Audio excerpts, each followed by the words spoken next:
BFM Business, BFM Crypto, la chronique.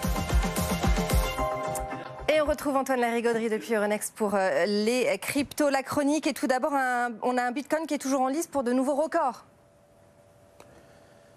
Oui, on se maintient à 71 000 $. On fait deux pointes intéressantes ces dernières heures. Maintenant, on cherche du support pour aller plus haut, mais les 73 800 sont vraiment à portée. On est à 4% de ce niveau. Sur le reste du marché crypto, à noter la bonne santé de Solana et Cardano, 4 et 3% de hausse sur 5 jours.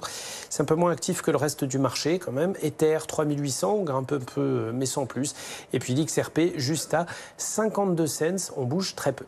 Antoine, les arbitrages autour des Bitcoin ETF ont un peu redéfini les lignes de force ces derniers temps. Et c'est finalement Fidelity qui bénéficie sans doute des meilleures dynamiques du moment.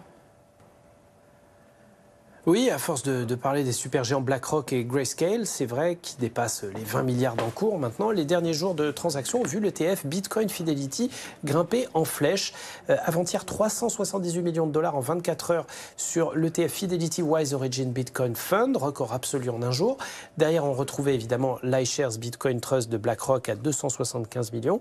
Et tout ça a poussé les flux nets de capitaux à 887 millions au total. 7 jours de flux nets positifs consécutifs. On est sur du très solide et c'est la deuxième meilleure journée jamais enregistrée en la matière. La précédente, c'était le 12 mars dernier, un peu plus d'1 milliard et c'était juste avant que le Bitcoin ne signe son plus haut historique de 73 800. Donc vous voyez, la dynamique du moment sur les ETF Bitcoin est vraiment plutôt de bon augure pour les cours, mais clairement c'est une très bonne nouvelle aussi pour Fidelity qui est en train de marquer le plus de points à niveau dynamique après les combats de chefs entre Grayscale et BlackRock.